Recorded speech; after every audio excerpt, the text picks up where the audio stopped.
Here's a face a lot of you might not have seen before.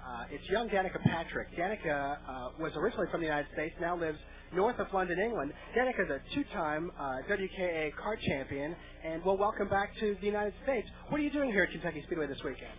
I'm just at Kentucky here looking around, checking things out. My manager has a team here, Heritage Motorsports, so I'm just supporting the team right now.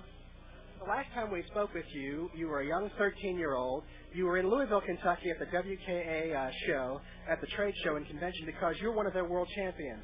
A lot of folks in motorsports, you can look at folks like Jarno Trulli, Jensen Button, a lot of folks have come up from karts. What's it like now going to Europe and competing with folks who are basically on your same level? It's really difficult. You're out of your element. You don't have family, you don't have friends, you're all on your own, and it's a different environment that you have to get used to. But it's a good experience, and I've learned a lot being there, and I just hope I can put that to good use, either here in the States or back in Europe again, and possibly Formula 3 or something like that. In open-wheel oval racing, a lot of folks come up from the USAC midget ranks and drive a lot of ovals. But you came through a different rank. In other words, you came from the world of karting, which is really a lot of road courses. You really seem to excel, particularly at courses in Charlotte. Talk a little bit about your karting experience and maybe how that helped you in Europe. Obviously, karting experience is all ovals,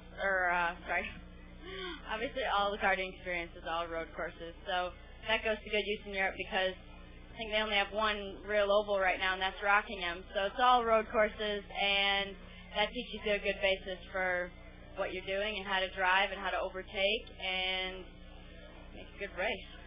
There are a lot of Americans that have taken their careers in Europe. In music, you have folks like Jimi Hendrix and John Mellencamp. And in car racing, you have guys like Eddie Cheever. Even Jacques Villeneuve, an IndyCar champion, now races in Europe. Talk a little bit about what it's like now being an American overseas, and would you plan to come back to the United States? Yeah, I plan to come back to the United States sometime, possibly.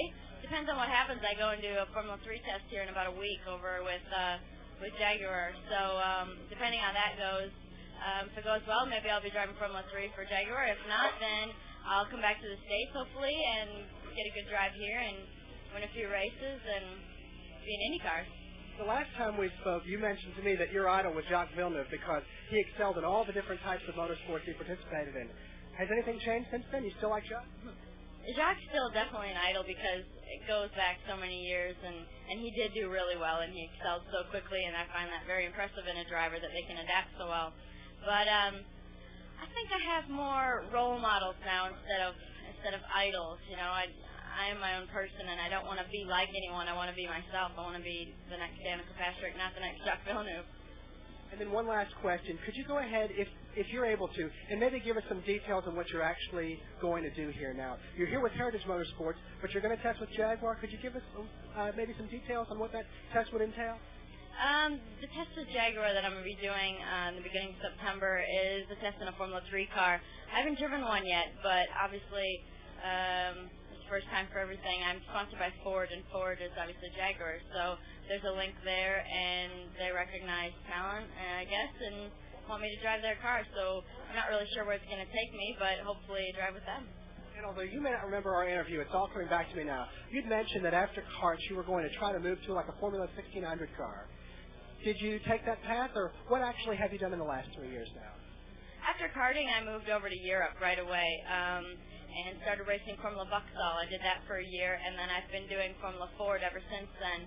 And things have gone well, and things have gone bad. And I finished second in the Formula Ford Festival, which is the biggest race of the year. People like Jensen Button and Anthony Davidson have won it.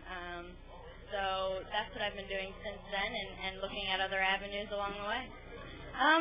Obviously, it's a good background, what I've done with karting, and maybe I might not be anything so exciting as I've driven, any sort of wide variety of cars. But I think the good people and the people that have the control over who drives their car recognizes that karting is a very good background, and it's been proven time and time again in the last few years that coming from karting, you learn a great deal of driving experience and can drive anything.